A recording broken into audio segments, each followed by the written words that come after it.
Thus Spake Zarathustra First Part. Chapter 1. The three metamorphoses of the spirit do I designate to you. Now the spirit becometh a camel, the camel a lion, and the lion at last a child. Many heavy things are there for the spirit, the strong load-bearing spirit in which reverence dwelleth. For the heavy and the heaviest longeth its strength. What is heavy? So asketh the load-bearing spirit, then kneeleth it down like the camel, and wanteth to be well laden. What is the heaviest thing, ye heroes?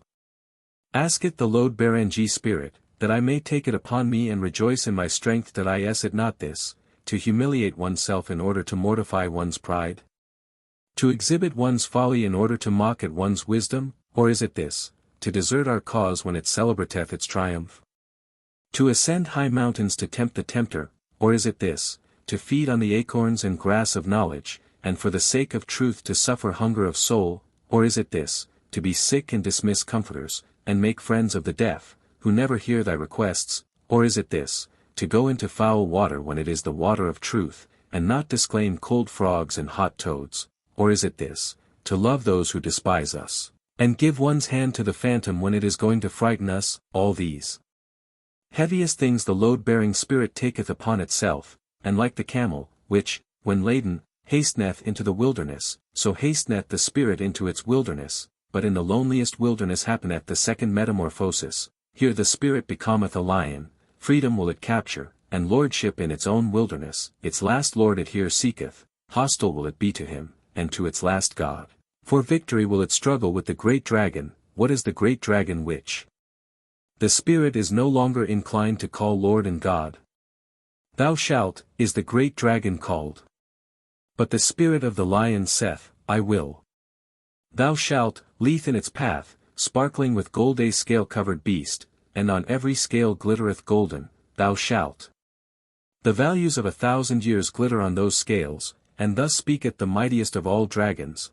All the values of things glitter on me. All values have already been created, and all created values do I represent. Verily, there shall be no I will any more. Thus speaketh the dragon. My brethren, wherefore is there need of the lion in the spirit?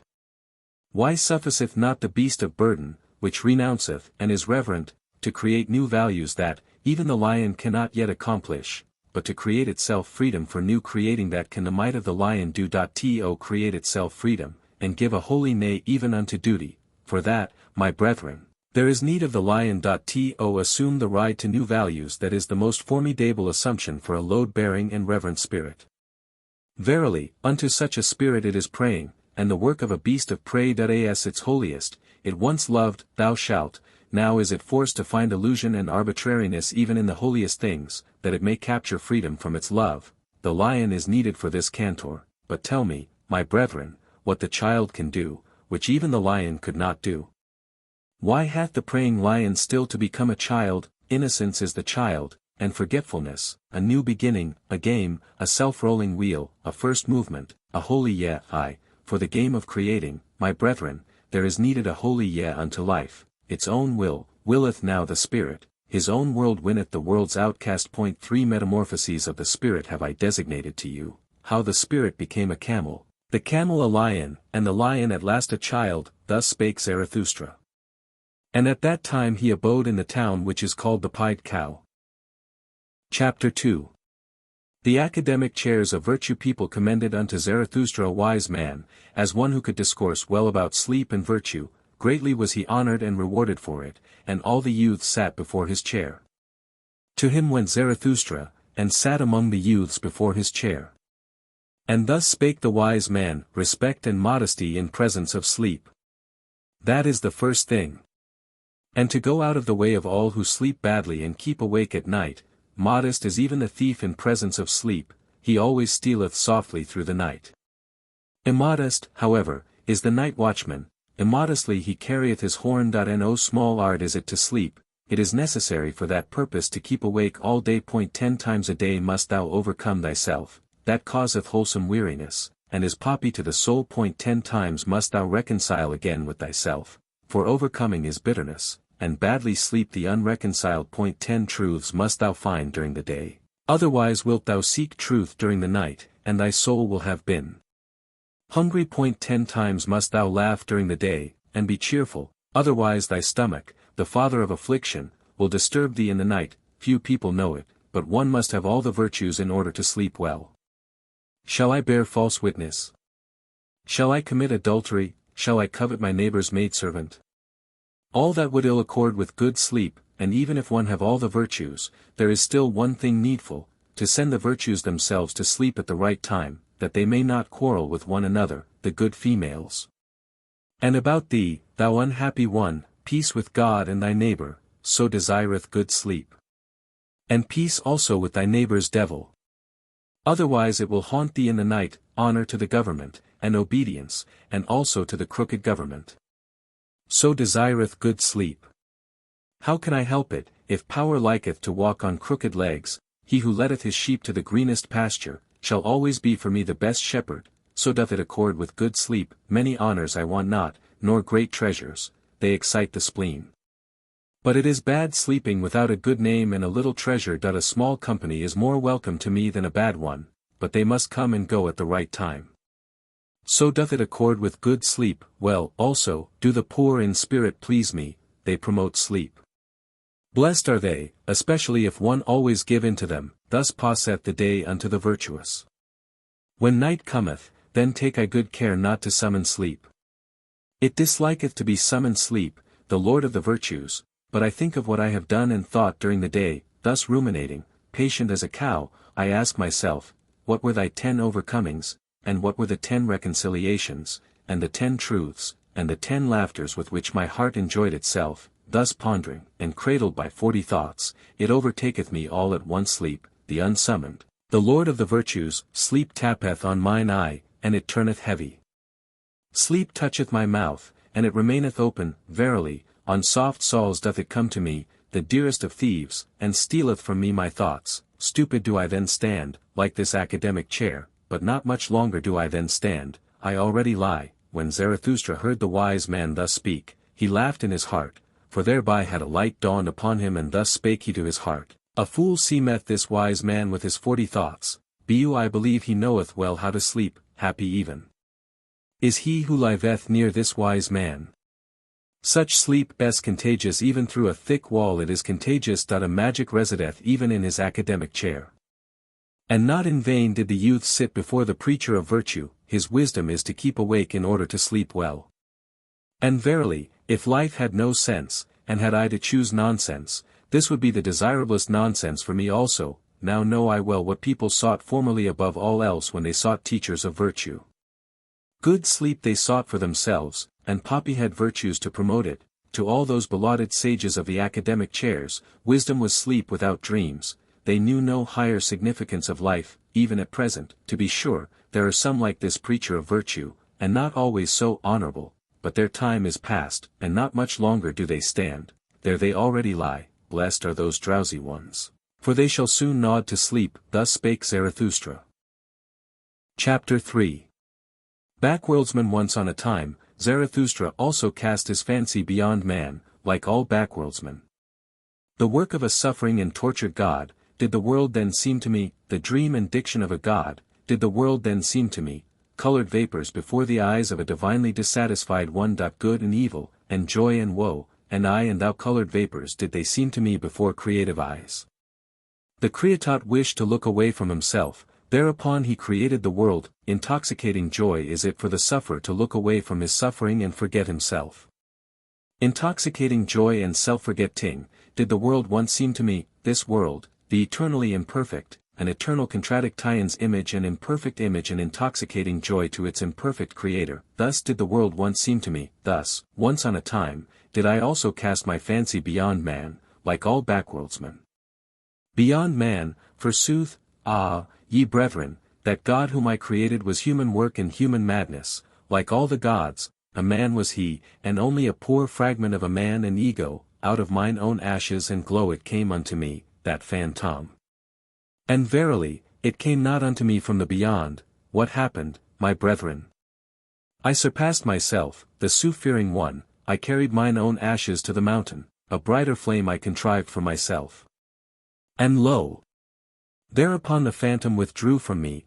To me the convalescent would it now be suffering and torment to believe in such phantoms, suffering would it now be to me, and humiliation. Thus speak I to backworldsmen, suffering was it, and impotence that created all backworlds, and the short madness of happiness, which only the greatest sufferer experienceth, weariness, which seeketh to get to the ultimate with one leap, with a death leap, a poor ignorant weariness, unwilling even to will any longer, that created all gods and backworlds. Believe me, my brethren. It was the body which despaired of the body it groped with the fingers, or the infatuated spirit at the ultimate walls, believe me, my brethren. It was the body which despaired of the earth it heard the bowels of existence speaking unto it, and then it sought to get through the ultimate walls with its head and not with its head only into the other world. But that other world is well concealed from man, that lehumanized, inhuman world, which is a celestial knot, and the bowels of existence do not speak unto man, except as man. Verily, it is difficult to prove all being, and hard to make it speak.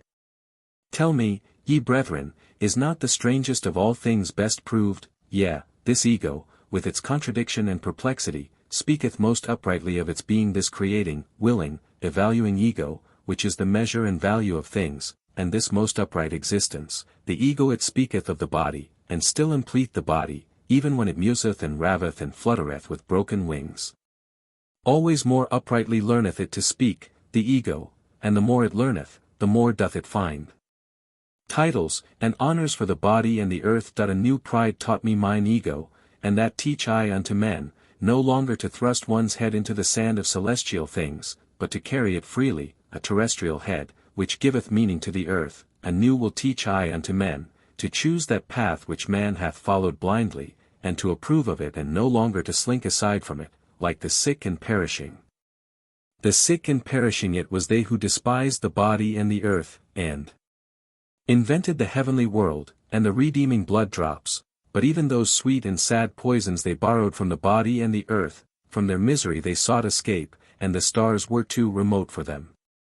Then they sighed, oh that there were heavenly paths by which to steal into another existence and into happiness.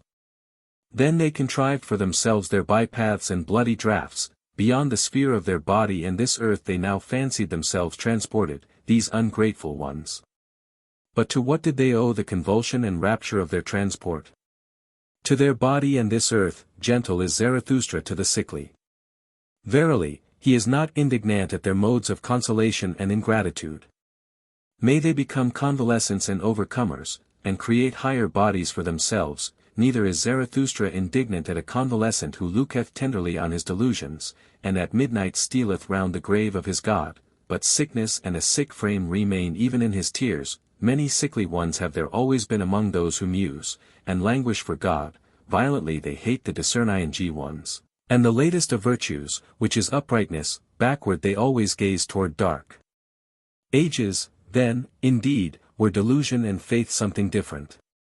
Raving of the reason was likeness to God, and doubt was sin. Too well do I know those godlike ones, they insist on being believed in, and that doubt is sin. Too well, also, do I know what they themselves most believe in. Verily, not in backworlds and redeeming blood drops, but in the body do they also believe most, and their own body is for them the thing in itself, but it is a sickly thing to them, and gladly would they get out of their skin. Therefore hearken they to the preachers of death, and themselves preach backworlds. Hearken rather, my brethren, to the voice of the healthy body. It is a more upright and pure voice, more uprightly and purely speaketh the healthy body, perfect and square-built, and it speaketh of the meaning of the earth. Thus spake Zarathustra. Chapter 4. The despisers of the body, to the despisers of the body will I speak my word. One wish them neither to learn afresh, nor teach anew, but only to bid farewell to their own bodies, and thus be dumb. Body am one, and soul, so saith the child. And why should one not speak like children? But the awakened one, the knowing one, saith, Body am I entirely, and nothing more, and soul is only the name of something in the body. The body is a big sagacity, a plurality with one sense, a war and a peace, a flock and a shepherd. An instrument of thy body is also thy little sagacity, my brother, which thou callest spirit, a little instrument and plaything of thy big sagacity. Ego, sayest thou, and art proud of that word. But the greater thing in which thou art unwilling to believe is thy body with its big sagacity. it saith not ego, but doeth it, what the sense feeleth, what the spirit discerneth, hath never its end in itself. But sense and spirit would fain persuade thee that they are the end of all things, so vain are they. Instruments and playthings are sense and spirit, behind them there is still the self. The self seeketh with the eyes of the senses, it hearkeneth also with the ears of the spirit, ever hearkeneth the self, and seeketh, it compareth, mastereth, conquereth, and destroyeth. It ruleth, and is also the ego's ruler. Behind thy thoughts and feelings, my brother, there is a mighty Lord, an unknown sage. It is called self, it dwelleth in thy body, it is thy body, there is more sagacity in thy body than in thy best wisdom. And who then knoweth why thy body requireth just thy best wisdom? Thyself laugheth at thine ego, and its proud prancings. What are these prancings and flights of thought unto me? It saith to itself. A byway to my purpose. I am the leading string of the ego, and the prompter of its notions. The self saith unto the ego, feel pain. And thereupon it suffereth, and think how it may put an end thereto, and for that very purpose it is meant to think. The self saith unto the ego, feel pleasure. Thereupon it rejoiceth, and think how it may ofttimes rejoice, and for that very purpose it is meant to think. To the despisers of the body will I speak a word. That they despise is caused by their esteem. What is it that created esteeming and despising and worth and will? The creating self created for itself esteeming and despising, it created for itself joy and woe. The creating body created for itself spirit, as a hand to its will. Even in your folly and despising ye each serve yourself, ye despisers of the body. I tell you, your very self wanteth to die, and turneth away from life. And no longer can your self do that which it desireth most, create beyond itself. That is what it desireth most, that is all its fervor, but it is now too late to do so, so your self wisheth to succumb. Ye despisers of the body. To succumb, so wisheth yourself, and therefore have ye become despisers of the body. For ye can no longer create beyond yourselves, and therefore are ye now angry with life and with the earth, and unconscious envy is in the sidelong look of your contempt that I go not your way, ye despisers of the body. Ye are no bridges for me to the Superman. Thus spake Zarathustra. Chapter 5. Joys and passions. My brother, when thou hast a virtue, and it is thine own virtue, thou hast it in common with no one. To be sure, thou wouldst call it by name and caress it, thou wouldst pull its ears and amuse thyself with it, and lo! Then hast thou its name in common with the people, and hast become one of the people and the herd with thy virtue. Better for thee to say, ineffable is it, and nameless, that which is pain and sweetness to my soul, and also the hunger of my bowels. Let thy virtue be too high for the familiarity of names, and if thou must speak of it, be not ashamed to stammer about it. Thus speak and stammer, that is my good, that do I love, thus doth it please me entirely, thus only do I desire the good, not as the law of a god do I desire it, not as a human law or a human need do I desire it. It is not to be a guide-post for me to super-earths and paradises. An earthly virtue is it which I love, little prudence is therein, and the least everyday wisdom, but that bird built its nest beside me, therefore, I love and cherish it. Now sitteth it beside me on its golden eggs. Thus shouldst thou stammer, and praise thy virtue. Once hadst thou passions and calledst them evil.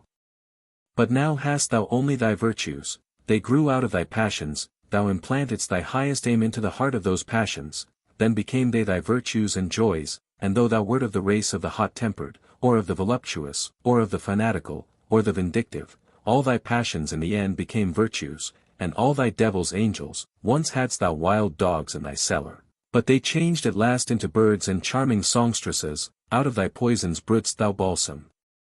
For thyself, thy cow, affliction, milkedst thou. Now drinketh thou the sweet milk of her udder, and nothing evil groweth in thee any longer, unless it be the evil that groweth out of the conflict of thy virtues. My brother, if thou be fortunate, then wilt thou have one virtue and no more. Thus goest thou easier over the bridge. Illustrious is it to have many virtues, but a hard lot, and many a one hath gone into the wilderness and killed himself, because he was weary of being the battle and battlefield of virtues. My brother, are war and battle evil?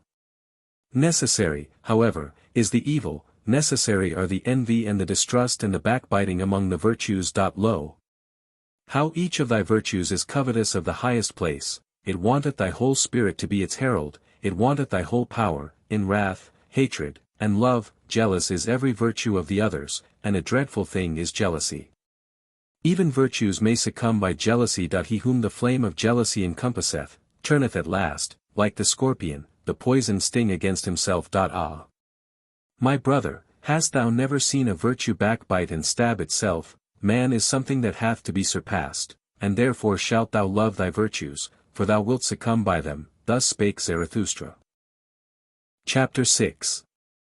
The pale criminal. Ye do not mean to slay, ye judges and sacrificers, until the animal hath bowed its head? Lo! The pale criminal hath bowed his head, out of his eye speaketh the great contempt. Mine ego is something which is to be surpassed, mine ego is to me the great contempt of man, so speaketh it out of that eye. When he judged himself that was his supreme moment. Let not the exalted one relapse again into his low estate. There is no salvation for him who thus suffereth from himself, unless it be speedy death. Your slaying, ye judges, shall be pity, and not revenge, and in that ye slay, see to it that ye yourselves justify life. It is not enough that ye should reconcile with him whom ye slay. Let your sorrow be love to the Superman, thus will ye justify your own survival. Enemy, shall ye say but not villain, invalid, shall ye say but not wretch, fool, shall ye say but not sinner. And thou, red judge, if thou would say audibly all thou hast done in thought, then would every one cry, away with the nastiness and the virulent reptile. But one thing is the thought, another thing is the deed, and another thing is the idea of the deed. The wheel of causality doth not roll between them. An idea made this pale man pale. Adequate was he for his deed when he did it, but the idea of it, he could not endure when it was done. Evermore did he now see himself as the doer of one deed. Madness, I call this. The exception reversed itself to the rule in him. The streak of chalk bewitcheth the hen, the stroke he struck bewitched his weak reason. Madness after the deed, I call this. Hearken, ye judges. There is another madness besides, and it is before the deed. Ah! Ye have not gone deep enough into this soul. Thus speaketh the red judge. Why did this criminal commit murder? He meant to rob. I tell you, however, that his soul wanted blood, not booty. He thirsted for the happiness of the knife, but his weak reason understood not this madness, and it persuaded him. What matter about blood, it said, wishest thou not, at least, to make booty thereby? Or take revenge? And he hearkened unto his weak reason, like lead lay its words upon him. Thereupon he robbed when he murdered. That he did not mean to be ashamed of his madness, and now once more leath the lead of his guilt upon him, and once more is his weak reason so benumbed, so paralyzed, and so dull. Could he only shake his head, then would his burden roll off. But who shake that head? What is this man? A mass of diseases that reach out into the world through the spirit. There they want to get their prey. What is this man?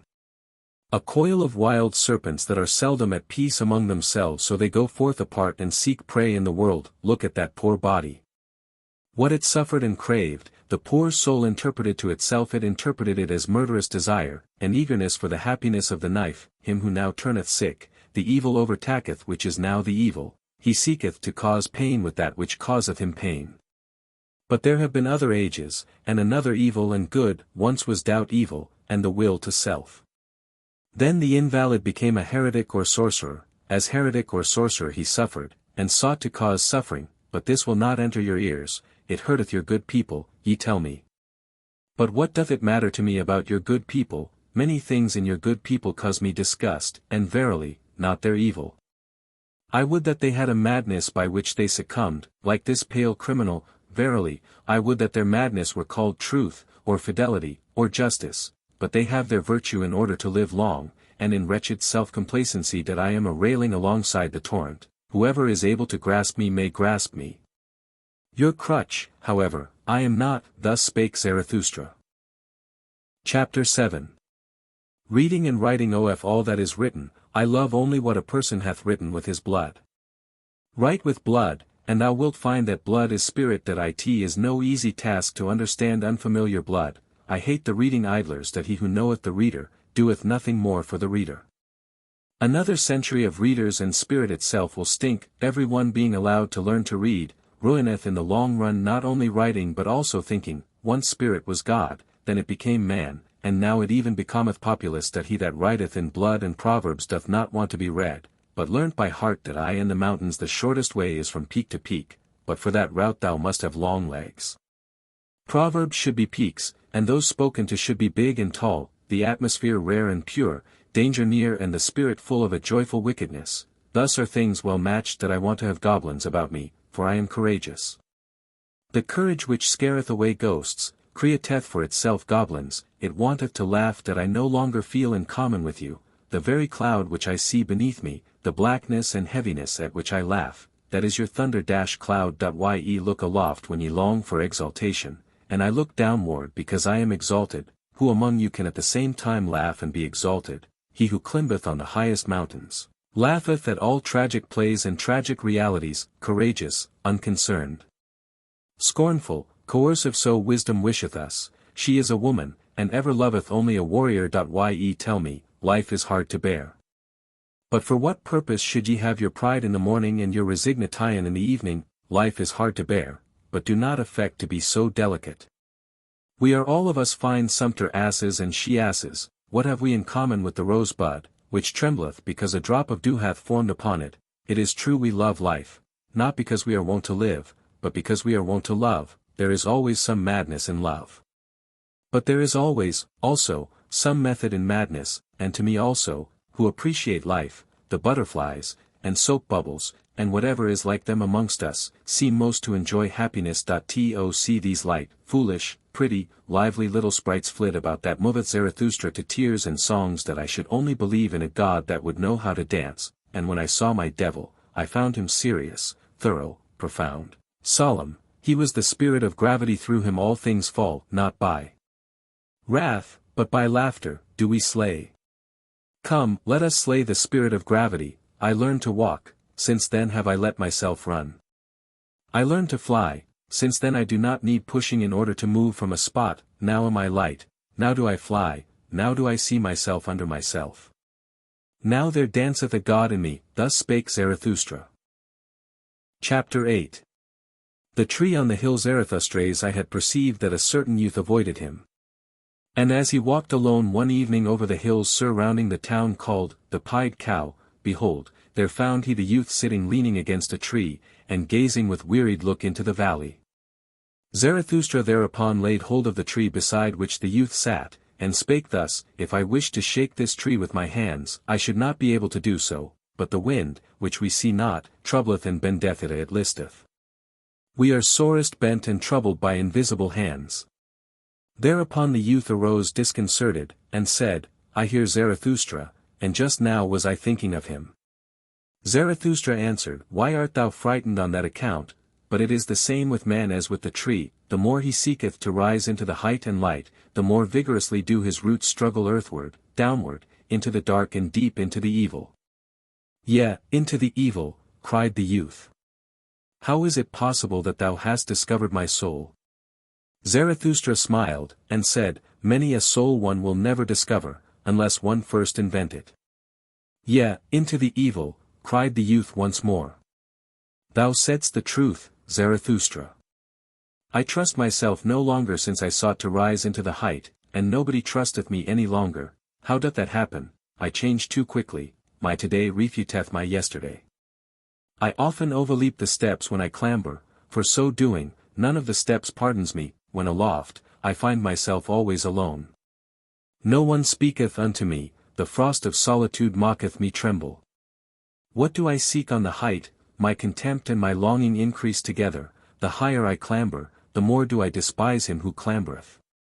What doth he seek on the height? How ashamed I am of my clambering and stumbling.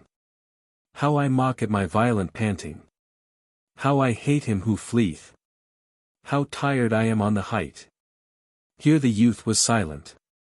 And Zarathustra contemplated the tree beside which they stood, and spake thus: This tree standeth lonely here on the hills, it hath grown up high above man and beast, and if it wanted to speak, it would have none who could understand it, so high hath it grown. Now it waiteth and waiteth, for what doth it wait?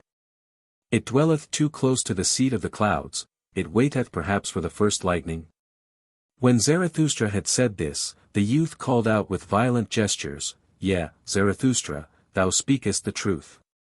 My destruction I longed for, when I desired to be on the height, and thou art the lightning for which I waited. Lo! What have I been since thou hast appeared amongst us? It is mine envy of thee that hath destroyed me. Thus spake the youth, and wept bitterly. Zarathustra, however, put his arm about him, and led the youth away with him, and when they had walked a while together, Zarathustra began to speak thus: It rendeth my heart. Better than thy words express it, thine eyes tell me all thy danger. As yet thou art not free, thou still seekest freedom. Too unslept hath thy seeking made thee, and too wakeful. On the open height wouldst thou be, for the stars thirsteth thy soul. But thy bad impulses also thirst for freedom, thy wild dogs want liberty, they bark for joy in their cellar. When thy spirit endeavoureth to open all prison doors, still art thou a prisoner. It seemeth to me who deviseth liberty for himself. Ah! Sharp becometh the soul of such prisoners, but also deceitful and wicked. To purify himself, is still necessary for the freedman of the spirit. Much of the prison and the mould still remaineth in him, pure hath his eye still to become. Yea, I know thy danger. But by my love and hope one conjure thee, cast not thy love and hope away. Noble thou feelest thyself still, and noble others also feel thee still, though they bear thee a grudge and cast evil lust. Section. Know this, that to everybody a noble one standeth in the way, also to the good, a noble one standeth in the way, and ever. When they call him a good one, they want thereby to put him aside. The new, would the noble man create, and a new virtue. The old, wanteth the good man, and that the old should be conserved, but it is not the danger of the noble man to turn a good man, but lest he should become a blusterer, a scoffer, or a destroyer. I have known noble ones who lost their highest hope. And then they disparaged all high hopes, then lived they shamelessly in temporary pleasures, and beyond the day had hardly an aim. Spirit is also voluptuousness, said they. Then broke the wings of their spirit, and now it creepeth about, and defileth where it gnaweth. Once they thought of becoming heroes, but sensualists are they now. A trouble and a terror is the hero to them, but by my love and hope I conjure thee, cast not away the hero in thy soul. Maintain wholly thy highest hope. Thus spake Zarathustra. Chapter 9. The preachers of death. There are preachers of death, and the earth is full of those to whom desistance from life must be preached. Full is the earth of the superfluous, marred is life by the many too many. May they be decoyed out of this life by the life eternal. The yellow ones, so are called the preachers of death, or the black ones. But I will show them unto you in other colors besides. There are the terrible ones who carry about in themselves the beast of prey, and have no choice except lusts or self-laceration. And even their lusts are self-laceration, they have not yet become men, those terrible ones. May they preach desistance from life, and pass away themselves. There are the spiritually consumptive ones, hardly are they born when they begin to die, and long for doctrines of lassitude and renunciation. They would fain be dead, and we should approve of their wish. Let us beware of awakening those dead ones, and of damaging those living coffins. They meet an invalid, or an old man, or a corpse, and immediately they say, life is refuted. But they only are refuted, and their eye, which seeth only one aspect of existence, shrouded in thick melancholy, and eager for the little casualties that bring death, thus do they wait, and clench their teeth. Or else, they grasp at sweetmeats, and mock at their childishness thereby. They cling to their straw of life, and mock at their still clinging to it. Their wisdom speaketh thus: a fool, he who remaineth alive. But so far are we fools. And that is the foolishest thing in life. Life is only suffering, so say others, and lie not. Then see to it that ye cease. See to it that the life saith which is only suffering, and let this be the teaching of your virtue: thou shalt slay thyself. Thou shalt steal away from thyself. Lust is sin, so say some who preach death. Let us go apart and beget no children. Giving birth is troublesome, say others. Why still give birth? One beareth only the unfortunate. And they also are preachers of death. Pity is necessary, so saith a third party. Take what I have. Take what I am. So much less doth life bind me. Were they consistently pitiful, then would they make their neighbors sick of life. To be wicked, that would be their true goodness, but they want to be rid of life. What care they if they bind others still faster with their chains and gifts? And ye also, to whom life is rough labor and disquiet, are ye not very tired of life? Are ye not very ripe for the sermon of death, all ye to whom rough labor is dear, and the rapid, new, and strange? Ye put up with yourselves badly, your diligence is flight, and the will to self-forgetfulness, that if ye believed more in life, then would ye devote yourselves less to the momentary. But for waiting, ye have not enough of capacity in you, nor even for idling. Everywhere resoundeth the voices of those who preach death, and the earth is full of those to whom death hath to be preached. Or life eternal, it is all the same to me if only they pass away quickly. Thus spake Zarathustra. Chapter 10. War and warriors be our best enemies. We do not want to be spared, nor by those either whom we love from the very heart. So let me tell you the truth, my brethren in war. I love you from the very heart. I am, and was ever, your counterpart. And I am also your best enemy. So let me tell you the truth, I know the hatred and envy of your hearts. Ye are not great enough not to know of hatred and envy. Then be great enough not to be ashamed of them, and if ye cannot be saints of knowledge, then, I pray you, be at least its warriors. They are the companions and forerunners of such saintship that I see many soldiers, could I but see many warriors. Uniform, one calleth what they wear, may it not be uniform what they therewith hide. Ye shall be those whose eyes ever seek for an enemy for your enemy. And with some of you there is hatred at first sight. Your enemies shall ye seek, your war shall ye wage, and for the sake of your thoughts. And if your thoughts succumb, your uprightness shall still shout triumph thereby. Ye shall love peace as a means to new wars, and the short peace more than the long. You I advise not to work, but to fight. You I advise not to peace, but to victory. Let your work be a fight, let your peace be a victory. One can only be silent and sit peacefully when one hath arrow and bow, otherwise one prateth and quarreleth. Let your peace be a victory, ye say it is the good cause which halloweth even war. I say unto you, it is the good war which halloweth every cause. War and courage have done more great things than charity. Not your sympathy, but your bravery hath hitherto saved the victims. What is good, ye ask? To be brave is good. Let the little girls say, to be good is what is pretty, and at the same time touching. They call you heartless, but your heart is true, and I love the bashfulness of your goodwill. Ye are ashamed of your flow, and others are ashamed of their ye are ugly. Well then, my brethren, take the sublime about you, the mantle of the ugly, and when your soul becometh great, then doth it become haughty, and in your sublimity there is wickedness. I know you that I in wickedness the haughty man and the weakling meet. But they misunderstand one another. I know you. Ye shall only have enemies to be hated, but not enemies to be despised. Ye must be proud of your enemies, then, the successes of your enemies are also your successes. Resistance, that is the distinction of the slave. Let your distinction be obedience. Let your commanding itself be obeying. To the good warrior soundeth, thou shalt, pleasanter than, I will. And all that is dear unto you, ye shall first have it commanded unto you. Let your love to life be love to your highest hope, and let your highest hope be the highest thought of life. Your highest thought, however, ye shall have it commanded unto you by me, and it is this: man is something that is to be surpassed. So live your life of obedience and of war. What matter about long life? What warrior wisheth to be spared? I spare you not, I envy you from my very heart, my brethren in war. Thus spake Zarathustra. Chapter 11. The new idol. Somewhere there are still peoples and herds, but not with us, my brethren. Here there are states. A state. What is that? Well. Open now your ears unto me, for now will I say unto you my word concerning the death of peoples. A state is called the coldest of all cold monsters. Coldly lieth it also, and this lie creepeth from its mouth, I, the state, and the people. It is a lie.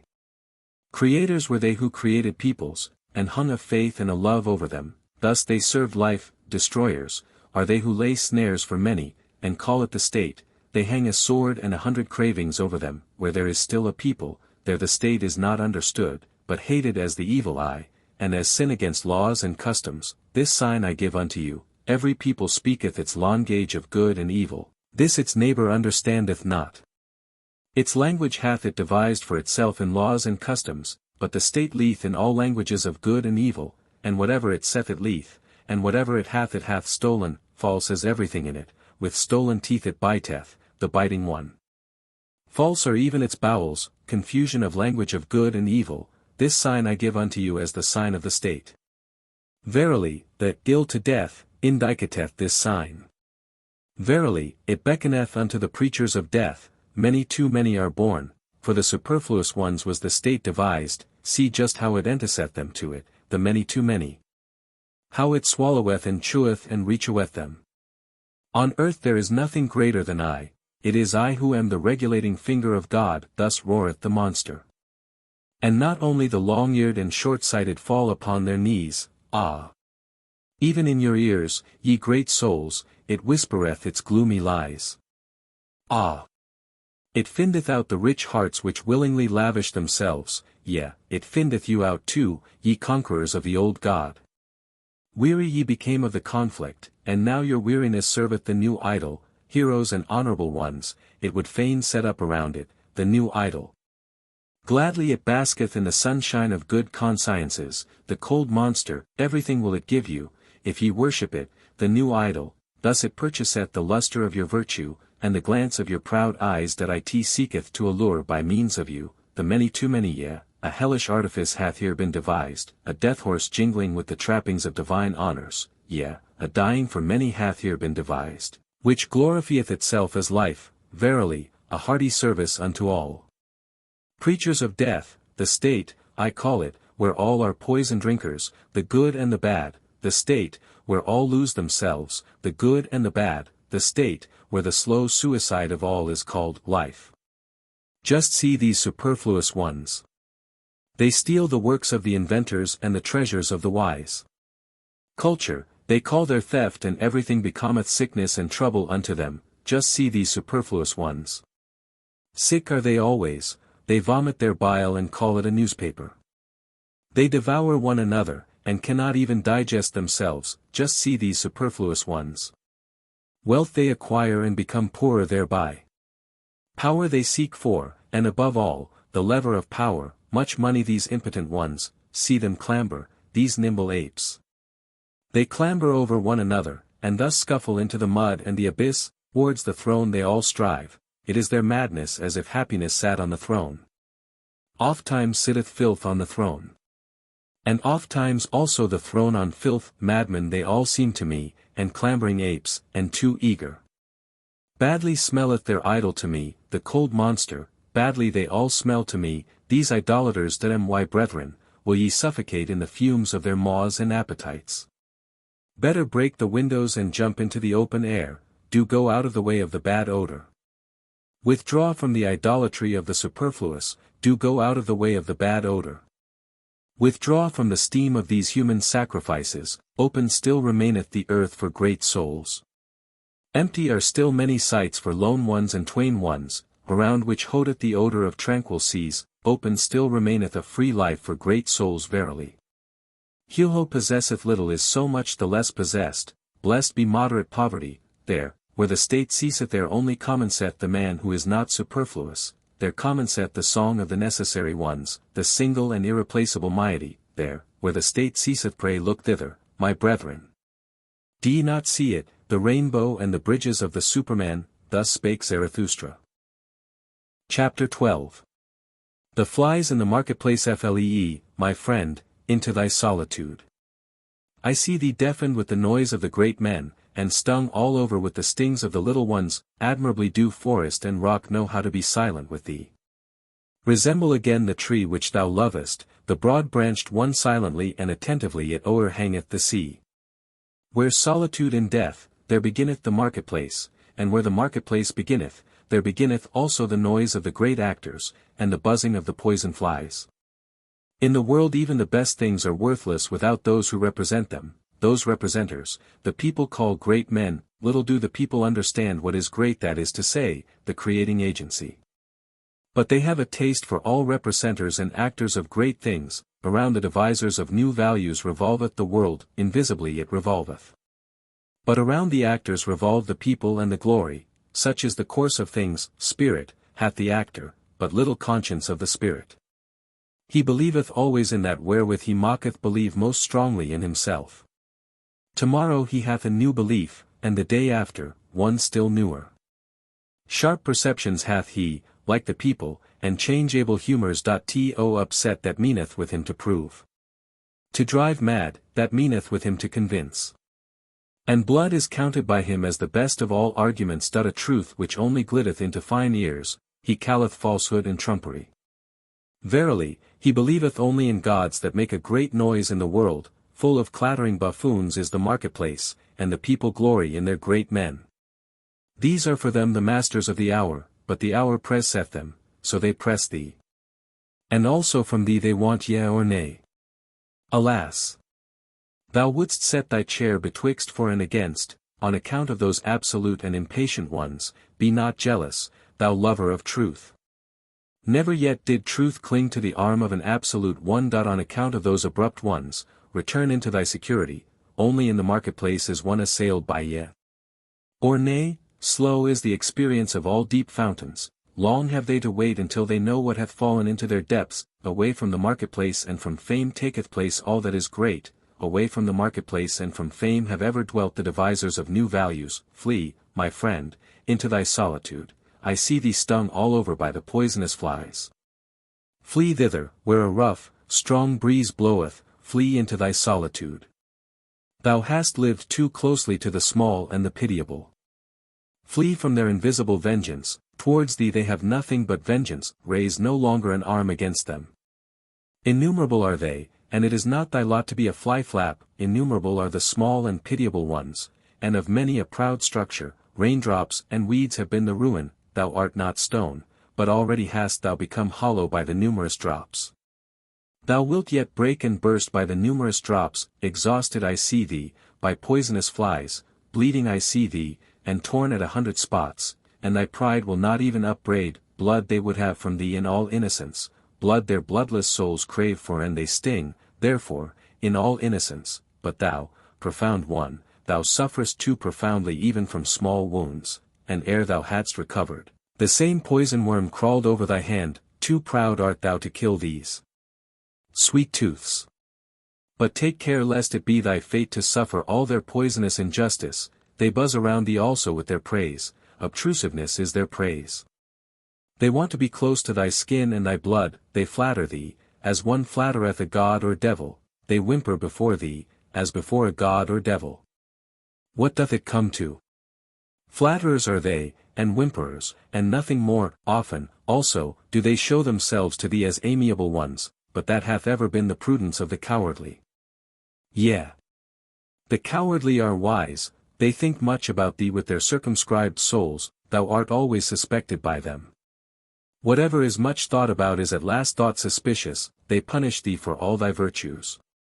They pardon thee in their inmost hearts only for thine errors, because thou art gentle and of upright character. Thou sayest, blameless are they for their small existence. But their circumscribed souls think, blamable is all great existence. Even when thou art gentle towards them, they still feel themselves despised by thee, and they repay thy beneficence with secret maleficence. Thy silent pride is always counter to their taste. They rejoice if once thou be humble enough to be frivolous. What we recognize in a man, we also irritate in him. Therefore be on your guard against the small ones. In thy presence they feel themselves small, and their baseness gleameth and gloweth against thee in invisible vengeance. Sawest thou not how often they became dumb when thou approachedst them, and how their energy left them like the smoke of an extinguishing fire? Yea, my friend, the bad conscience art thou of thy neighbours, for they are unworthy of thee. Therefore they hate thee, and would fain suck thy blood. Thy neighbours will always be poisonous flies. What is great in thee that itself must make them more poisonous, and always more fly-like? Flee, my friend, into thy solitude and thither, where a rough strong breeze bloweth. It is not thy lot to be a fly-flap. Thus spake Zarathustra. Chapter 13. Chastity. I love the forest. It is bad to live in cities, there are too many of the lustful. Is it not better to fall into the hands of a murderer than into the dreams of a lustful woman? And just look at these men, there I saith that they know nothing better on earth than to lie with a woman. Filth is at the bottom of their souls, and alas! If their filth hath still spirit in it, would that ye were perfect at least as animals. But to animals belongeth innocence. Do I counsel you to slay your instincts? I counsel you to innocence in your instincts. Do I counsel you to chastity? Chastity is a virtue with some, but with many almost a vice. These are continent, to be sure, but doggish lust looketh enviously out of all that they do, even into the heights of their virtue and into their cold spirit. Doth this creature follow them, with its discord? And how nicely can doggish lust beg for a piece of spirit, when a piece of flesh is denied it? Ye love tragedies and all that breaketh the heart.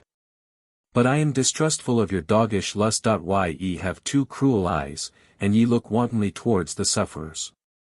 Hath not your lust just disguised itself and taken the name of fellow suffering? And also this parable give I unto you: not a few who meant to cast out their devil, went thereby into the swine themselves, to whom chastity is difficult, it is to be dissuaded, lest it become the road to hell, to filth and lust of soul. Do I speak of filthy things? That is not the worst thing for me to do, not when the truth is filthy, but when it is shallow. Doth the discerning one go unwillingly into its waters? Verily, there are chaste ones from their very nature, they are gentler of heart, and laugh better and oftener than you. They laugh also at chastity, and ask, what is chastity? Is chastity not folly? But the folly came unto us, and not we unto it. We offered that guest harbour and heart, now it dwelleth with us, let it stay as long as it will. Thus Spake Zarathustra. Chapter 14. The friend, one is always too many about me, think the anchorite. Always once one that mocketh two in the long run. I and me are always too earnestly in conversation. How could it be endured, if there were not a friend? The friend of the anchorite is always the third one. The third one is the cork which preventeth the conversation of the two sinking into the depth. There are too many depths for all anchorites.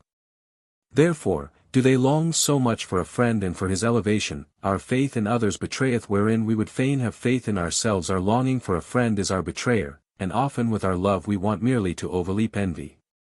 And often we attack and make ourselves enemies, to conceal that we are vulnerable.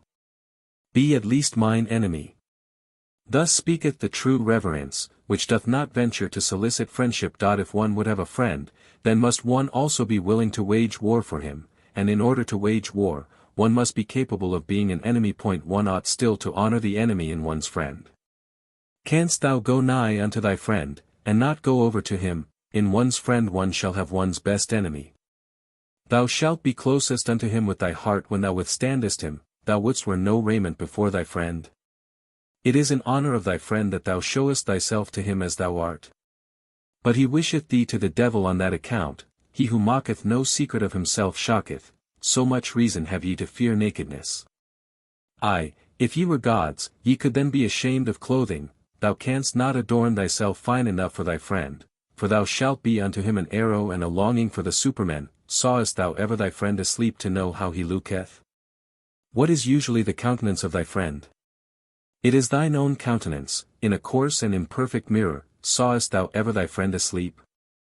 Wert thou not dismayed at thy friend looking so?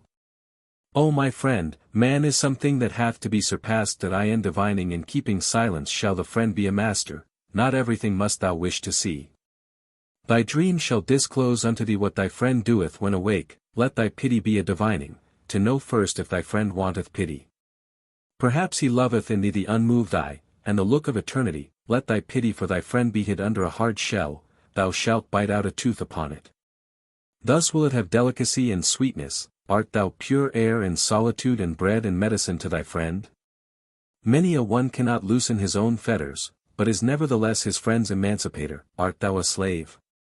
Then thou canst not be a friend. Art thou a tyrant? Then thou canst not have friends. Far too long hath there been a slave and a tyrant concealed in woman. On that account woman is not yet capable of friendship. She knoweth only love. In woman's love there is injustice and blindness to all she doth not love. And even in woman's conscious love, there is still always surprise and lightning and night, along with the light. As yet woman is not capable of friendship. women are still cats and birds. Or at the best, cows. Yet woman is not capable of friendship. But tell me, ye men, who of you is capable of friendship, oh?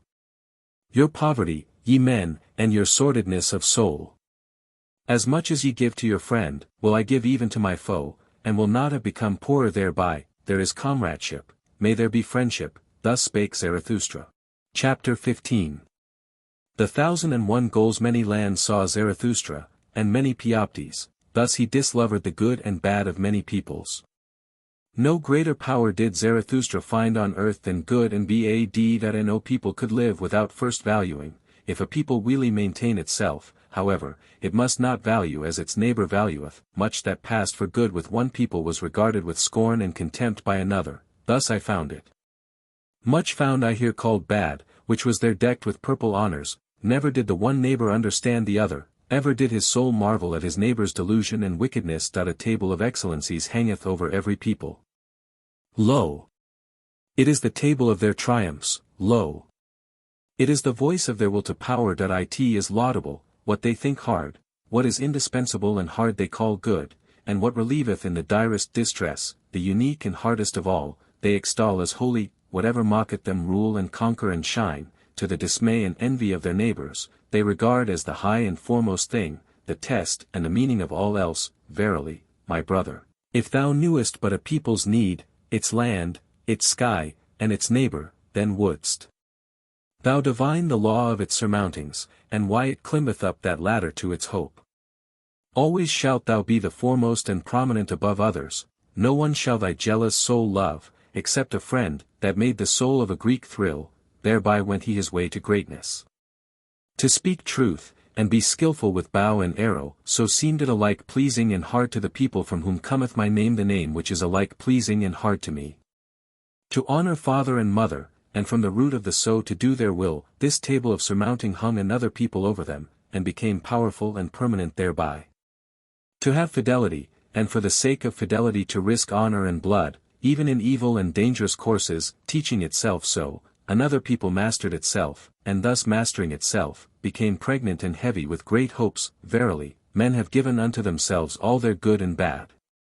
Verily, they took it not, they found it not, it came not unto them as a voice from heaven. Values did man only assign to things in order to maintain himself. He created only the significance of things, a human significance.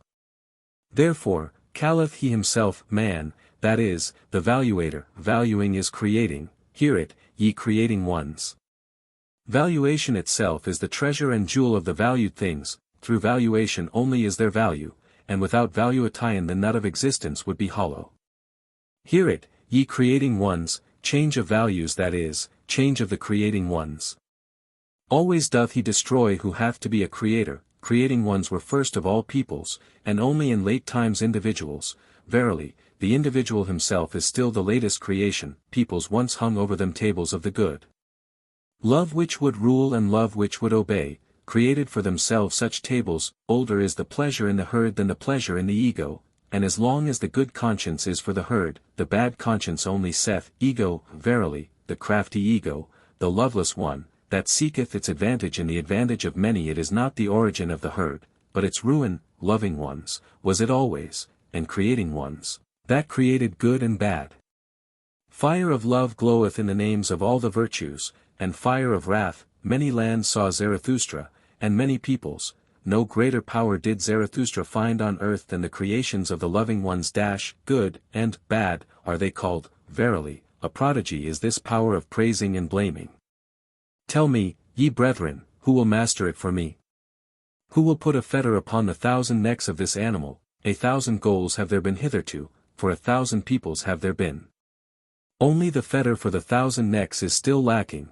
There is lacking the one goal. As yet humanity hath not a goal, but pray tell me, my brethren, if the goal of humanity be still lacking, is there not also still lacking humanity itself? Thus spake Zarathustra. Chapter 16. Neighbor love. Ye crowd around your neighbor, and have fine words for it. But I say unto you, your neighbor love is your bad love of yourselves. Ye flee unto your neighbor from yourselves, and would fain make a virtue thereof, but I fathom your unselfishness. The thou is older than the I, the thou hath been consecrated, but not yet the I, so man presseth nigh unto his nay-bore.do. I advise you to neighbor love. Rather do I advise you to neighbor flight and to furthest love. Higher than love to your neighbor is love to the furthest and future ones, higher still than love to men, is love to things and phantoms. The phantom that runneth on before thee, my brother, is fairer than thou. Why dost thou not give unto it thy flesh and thy bones? But thou fearest, and runnest unto thy neighbor. Ye cannot endure it with yourselves, and do not love your self sufficiently, so ye seek to mislead your neighbor into love, and would fain gild yourselves with his error. Would that ye could not endure it with any kind of near ones, or their neighbors, then would ye have to create your friend in his overflowing heart out of yourselves. Ye call in a witness when ye want to speak well of yourselves, and when ye have misled him to think well of you, ye also think well of yourselves. Not only doth he lie, who speaketh contrary to his knowledge, but more so, he who speaketh contrary to his ignorance, and thus speak ye of yourselves in your intercourse, and belie your neighbor with yourselves. Thus saith the fool, association with men spoileth the character, especially when one hath none. The one goeth to his neighbor because he seeketh himself, and the other because he would fain lose himself. Your bad love to yourselves maketh solitude a prison to you. The furthest ones are they who pay for your love to the near ones, and when there are but 5 of you together, a 6th must always die. I love not your festivals either, too many actors found I there, and even the spectators often behaved like actors. Not the neighbor do I teach you, but the friend. Let the friend be the festival of the earth to you, and a foretaste of the Superman that I teach you, the friend and his overflowing heart. But one must know how to be a sponge, if one would be loved by overflowing hearts. That I teach you the friend in whom the world standeth complete, a capsule of the good, the creating friend, who hath always a complete world to bestow, and as the world unrolled itself for him, so rolleth it together again for him in rings, as the growth of good through evil, as the growth of purpose out of chance. Let the future and the furthest be the motive of thy today. In thy friend shalt thou love the Superman as thy motive. My brethren, I advise you not to neighbor love, I advise you to furthest love. Thus spake Zarathustra. Chapter 17. The way of the creating one. Wuldst thon ge into isolation, my brother? Wouldst Thor seek the way unto thyself? Tarry yet a little and hearken unto me. He who seeketh may easily get lost himself. All isolation is wrong, so say the herd. And long didst thou belong to the herd, the voice of the herd will still echo in thee. And when thou sayest, I have no longer a conscience in common with you, then will it be a plaint and a pain. Lo, that pain itself did the same conscience produce, and the last gleam of that conscience still gloweth on thine affliction, but thou wouldst go the way of thine affliction, which is the way unto thyself. Then show me thine authority and thy strength to do so. Art thou a new strength and a new authority? A first motion? A self-rolling wheel? Canst thou also compel stars to revolve around thee? Alas! There is so much lusting for loftiness. There are so many convulsions of the ambitions. Show me that thou art not a lusting and ambitious one. Alas! There are so many great thoughts that do nothing more than the bellows, they inflate, and make emptier than ever. Free, dost thou call thyself? Thy ruling thought would I hear of, and not that thou hast escaped from a yoke. Art thou one entitled to escape from a yoke? Many a one hath cast away his final worth when he hath cast away his servitude. Free from what? What doth that matter to Zarathustra? Clearly, however, shall thine eye show unto me. Free for what? Canst thou give unto thyself thy bad and thy good, and set up thy will as a law over thee? Canst thou be judge for thyself, and avenger of thy law? Terrible is aloneness with the judge and avenger of one's own law. Thus is a star projected into desert space, and into the icy breath of aloneness. Today sufferest thou still from the multitude, thou individual, today hast thou still thy courage unabated, and thy hopes. But one day will the solitude weary thee, one day will thy pride yield, and thy courage quail. Thou wilt one day cry, I am alone. One day wilt thou see no longer thy loftiness, and see too closely thy lowliness, thy sublimity itself will frighten thee as a phantom. Thou wilt one day cry, all is false. There are feelings which seek to slay the lonesome one, if they do not succeed, then must they themselves die. But art thou capable of it to be a murderer? hast thou ever known, my brother, the word disdain? And the anguish of thy justice in being just to those that disdain thee, thou forcest many to think differently about thee, that, charge they heavily to thine account. Thou camest nigh unto them, and yet wentest past, for that they never forgive thee, thou goest beyond them, but the higher thou risest, the smaller doth the eye of envy see thee. Most of all, however, is the flying one hated. How could ye be just unto me? Must thou say, I choose your injustice as my allotted portion? Injustice and filth cast they at the lonesome one, but, my brother, if thou wouldst be a star, thou must shine for them none the less on that account, and be on thy guard against the good and just. They would fain crucify those who devise their own virtue, they hate the lonesome ones. Be on thy guard, also, against holy simplicity.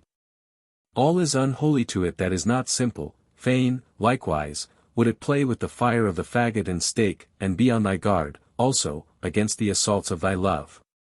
Too readily doth the recluse reach his hand to any one who meeteth him. To many a one mayest thou not give thy hand, but only thy paw, and I wish thy paw also to have claws, but the worst enemy thou canst meet, wilt thou thyself always be, thou waylayest thyself in caverns and forests, thou lonesome one, thou goest the way to thyself.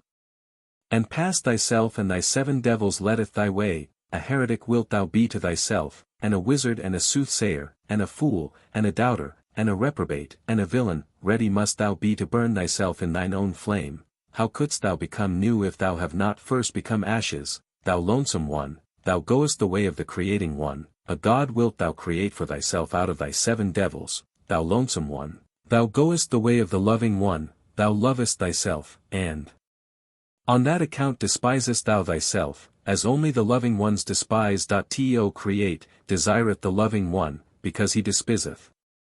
What knoweth he of love who hath not been obliged to despise just what he loved? With thy love, go into thine isolation, my brother, and with thy creating, and late only will justice limp after thee, with my tears, go into thine isolation, my brother. I love him who seeketh to create beyond himself, and thus as you see cometh, thus spake Zarathustra. Chapter 18. Old and young women, why stealest thou along so furtively in the twilight, Zarathustra? And what hidest thou so carefully under thy mantle? Is it a treasure that hath been given thee? Or a child that hath been born thee? Or goest thou thyself on a thief's errand, thou friend of the evil? Verily, my brother, said Zarathustra, it is a treasure that hath been given me, it is a little truth which I carry, but it is naughty, like a young child, and if I hold not its mouth, it screameth too loudly. As I went on my way alone today, at the hour when the undeclineth, there met me an old woman, and she spake thus unto my soul. Much hath Zarathustra spoken also to us women, but never spake he unto us concerning woman. And I answered her, concerning woman, one should only talk unto men. Talk also unto me of woman, said she, I am old enough to forget it presently. And I obliged the old woman and spake thus unto her, everything in woman is a riddle, and everything in woman hath one solution, it is called pregnancy. Man is for woman a means, the purpose is always the child. But what is woman for man? 2 different things wanteth the true man, danger and diversion. Therefore wanteth he woman, as the most dangerous plaything. Man shall be trained for war, and woman for the recreation of the warrior, all else is folly. 2 sweet fruits these the warrior liketh not. Therefore liketh he woman, bitter is even the sweetest woman. 2 Better than man doth woman understand children, but man is more childish than woman. I in the true man there is a child hidden, it wanteth to play. Up then, ye women, and discover the child in man, a plaything let woman be, pure and fine like the precious stone, illumined with the virtues of a world not yet come. Let the beam of a star shine in your love. Let your hope say, may I bear the Superman. In your love let there be valor. With your love shall ye assail him who inspireth you with fear, in your love be your honor. Little doth woman understand otherwise about honor. But let this be your honor, always to love more than ye are loved, and never be the second. Let man fear woman when she loveth, then mocketh she every sacrifice, and everything else she regardeth as worthless. Let man fear woman when she hateth, for man in his innermost soul is merely evil. Woman, however, is mean, whom hateth woman most. Thus spake the iron to the lodestone, I hate thee most, because thou attractest, but art too weak to draw unto thee. The happiness of man is, I will. The happiness of woman is, he will. Lo! Now hath the world become perfect. Thus thinketh every woman when she obeyeth with all her love, obey, must the woman, and find a depth for her surface. Surface is woman's soul, a mobile, stormy film on shallow water. Man's soul, however, is deep, its current gusheth in subterranean caverns, woman surmiseth its force, but comprehendeth it not. Then answered me the old woman, many fine things hath Zarathustra said, especially for those who are young enough for them, strange. Zarathustra knoweth little about woman, and yet he is right about them. Doth this happen, because with women nothing is impossible, and now accept a little truth by way of thanks. I am old enough for it, swaddle it up and hold its mouth, otherwise it will scream too loudly, the little truth. Give me, woman, thy little truth, said I. And thus spake the old woman, thou goest to women. Do not forget thy whip. Thus spake Zarathustra. Chapter 19. The bite of the adder. One day had Zarathustra fallen asleep under a fig tree, owing to the heat, with his arm over his face. And there came an adder and bit him in the neck, so that Zarathustra screamed with pain.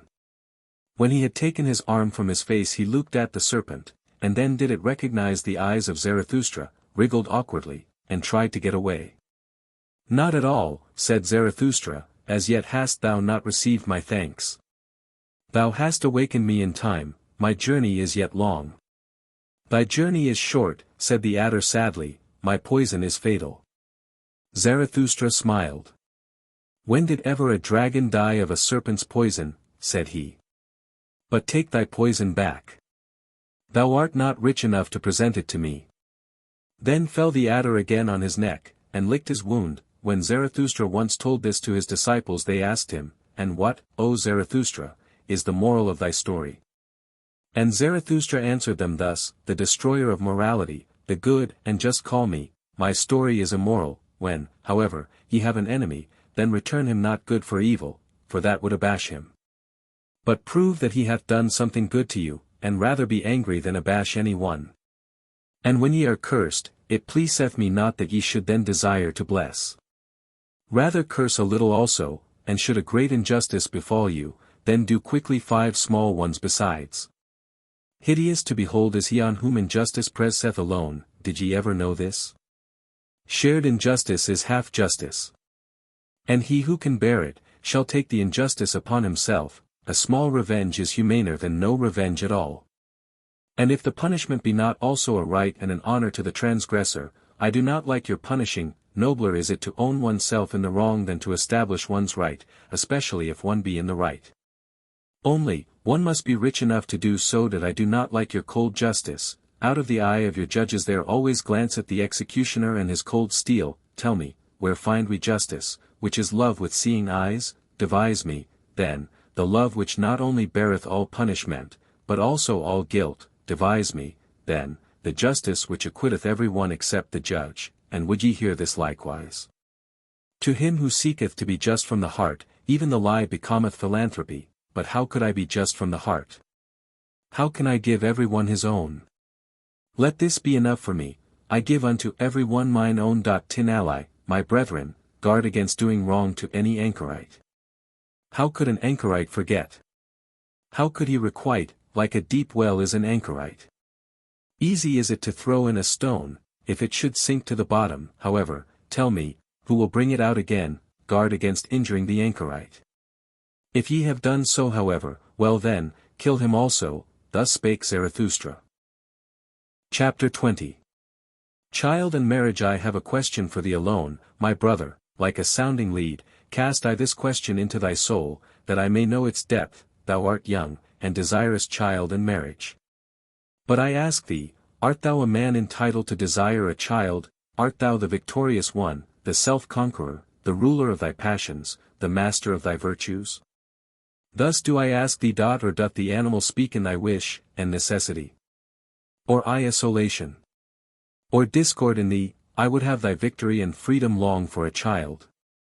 Living monuments shalt thou build to thy victory and emancipation, beyond thyself shalt thou build. But first of all must thou be built thyself, rectangular in body and soul, not only onward shalt thou propagate thyself, but upward.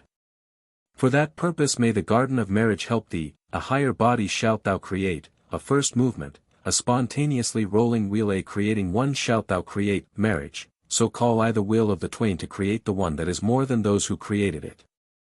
The reverence for one another, as those exercising such a will, call I marriage, let this be the significance and the truth of thy marriage. But that which the many too many call marriage, those superfluous ones, what shall I call it? The poverty of soul in the twain. The filth of soul in the twain. The pitiable self-complacency in the twain, marriage they call it all, and they say their marriages are made in heaven. Well, I do not like it, that heaven of the superfluous. No, I do not like them, those animals tangled in the heavenly toils. Far from me also be the God who limpeth thither to bless what he hath not matched. Laugh not at such marriages. What child hath not had reason to weep over its parents? Worthy did this man seem, and ripe for the meaning of the earth. But when I saw his wife, the earth seemed to me a home for madcaps. I would that the earth shook with convulsions when a saint and a goose mate with one another. This one went forth in quest of truth as a hero, and at last got for himself a small decked-up lie. His marriage he calleth it. That one was reserved in intercourse and chose choicely.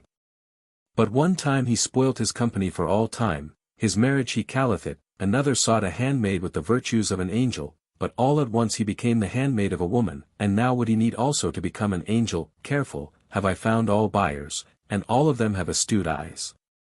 But even the astutest of them buyeth his wife in a sack. Many short follies that is called love by you. And your marriage putteth an end to many short follies, with one long stupidity, or love to woman, and woman's love to man. Would that it were sympathy for suffering and veiled deities. But generally two animals alight on one another, but even your best love is only an enraptured simile and a painful ardor. It is a torch to light you to loftier paths. Beyond yourselves shall ye love some day. Then learn first of all to love. And on that account ye had to drink the bitter cup of your love. Bitterness is in the cup even of the best love. Thus doth it cause longing for the Superman, thus doth it cause thirst in thee, the creating one, thirst in the creating one, arrow and longing for the soup. Man, tell me, my brother, is this thy will to marriage? Wholly call I such a will, and such a marriage. Thus spake Zarathustra. Chapter 21. Voluntary death. Many die too late, and some die too early. Yet strange soundeth the precept, die at the right time. Die at the right time, so teacheth Zarathustra. To be sure, he who never liveth at the right time, how could he ever die at the right time? Would that he might never be born. Thus do I advise the superfluous ones, but even the superfluous ones make much ado about their death, and even the hollowest nut wanteth to be cracked. Every one regardeth dying as a great matter, but as yet death is not a festival. Not yet have people learned to inaugurate the finest festivals. The consummating death I show unto you, which becometh a stimulus and promise to the living. His death, dieth the consummating one triumphantly, surrounded by hoping and promising ones. Thus should one learn to die, and there should be no festival at which such a dying one doth not consecrate the oaths of the living. Thus to die is best. The next best, however, is to die in battle, and sacrifice a great soul, but to the fighter equally hateful as to the victor, is your grinning death which stealeth nigh like a thief, and yet cometh as martyrdom. Why death, praise I unto you, the voluntary death, which cometh unto me because I want it, and when shall I want it? He that hath a goal and an heir, wanteth death at the right time for the goal and the heir, and out of reverence for the goal and the heir, he will hang up no more withered wreaths in the sanctuary of life. Verily, not the ropemakers will I resemble, they lengthen out their cord, and thereby go ever backward. Many a one, also, waxeth too old for his truths and triumphs. A toothless mouth hath no longer the right to every truth. And whoever wanteth to have fame, must take leave of honor betimes. And practice the difficult art of going at the right time. One must discontinue being feasted upon when one tasteth best. That is known by those who want to be long loved. Sour apples are there, no doubt, whose lot is to wait until the last day of autumn, and at the same time they become ripe, yellow, and shriveled. That in some agate the heart first, and in others the spirit. And some are hoary in youth, but the late young keep long young. To many men life is a failure, a poison worm gnaweth at their heart. Then let them see to it that their dying is all the more a success. Many never become sweet, they rot even in the summer. It is cowardice that holdeth them fast to their branches, far too many live, and far too long hang they on their branches. Would that a storm came and shook all this rottenness and worm-eatenness from the tree, would that there came preachers of speedy death. Those would be the appropriate storms and agitators of the trees of life. But I hear only slow death preached, and patience with all that is earthly. Ah! Ye preach patience with what is earthly. This earthly is it that hath too much patience with you, ye blasphemers. Verily, too early died that Hebrew whom the preachers of slow death honor, and to many hath it proved a calamity that he died too early. As yet had he known only tears, and the melancholy of the Hebrews, together with the hatred of the good and just, the Hebrew Jesus, then was he seized with the longing for death, had he but remained in the wilderness, and far from the good and just. Then, perhaps, would he have learned to live, and love the earth and laughter also. Believe it, my brethren. He died too early. He himself would have disavowed his doctrine had he attained to my age. Noble enough was he to disavow, but he was still immature. Immaturely loveth the youth, and immaturely also hateth he man in earth. Confined and awkward are still his soul and the wings of his spirit, but in man there is more of the child than in the youth, and less of melancholy. Better understandeth he about life and death, free for death, and free in death, a holy naysayer, when there is no longer time for ye. Thus understandeth he about death and life, that your dying may not be a reproach to man and the earth, my friends. That do I solicit from the honey of your soul, that I in your dying shall your spirit and your virtue still shine like an evening afterglow around the earth, otherwise your dying hath been unsatisfactory. Thus will I die myself, that ye friends may love the earth more for my sake, and earth will I again become, to have rest in her that bore me. Verily, a goal had Zarathustra, he threw his ball. Now be ye friends the heirs of my goal, to you throw I the golden ball. Best of all, do I see you, my friends, throw the golden ball. And so tarry I still a little while on the earth, pardon me for it. Thus spake Zarathustra. Chapter 22. The bestowing virtue. When Zarathustra had taken leave of the town to which his heart was attached, the name of which is the Pied Cow, there followed him many people who called themselves his disciples, and kept him company. Thus came they to a crossroads. Then Zarathustra told them that he now wanted to go alone, for he was fond of going alone. His disciples, however, presented him at his departure with a staff, on the golden handle of which a serpent twined round the sun. Zarathustra rejoiced on account of the staff, and supported himself thereon. Then spake he thus to his disciples, Tell me, pray, how came gold to the highest value? Because it is uncommon, and unprofiting, and beaming, and soft in luster, it always bestoweth itself. Only as image of the highest virtue came gold to the highest value. Gold-like, beameth the glance of the bestower. Gold luster mocketh peace between moon and sun. Uncommon is the highest virtue, and unprofiting, beaming is it, and soft of luster. A bestowing virtue is the highest virtue. Verily, I divine you well, my disciples, ye strive like me for the bestowing virtue. What should ye have in common with cats and wolves? It is your thirst to become sacrifices and gifts yourselves, and therefore have ye the thirst to accumulate all riches in your soul. Insatiably striveth your soul for treasures and jewels, because your virtue is insatiable in desiring to bestow. Ye constrain all things to flow towards you and into you, so that they shall flow back again out of your fountain as the gifts of your love. Verily, an appropriator of all values must such bestowing love become, but healthy and holy, call I this selfishness. Another selfishness is there, an all too poor and hungry kind, which would always steal the selfishness of the sick, the sickly. Selfishness, with the eye of the thief it looketh upon all that is lustrous, with the craving of hunger it measureth him who hath abundance, and ever doth it prowl round the tables of bestowers.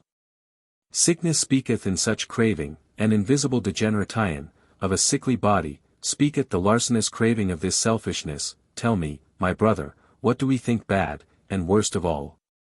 Is it not degeneration? And we always suspect degeneration when the bestowing soul is lacking. Upward goeth our course from genera on to supergenera.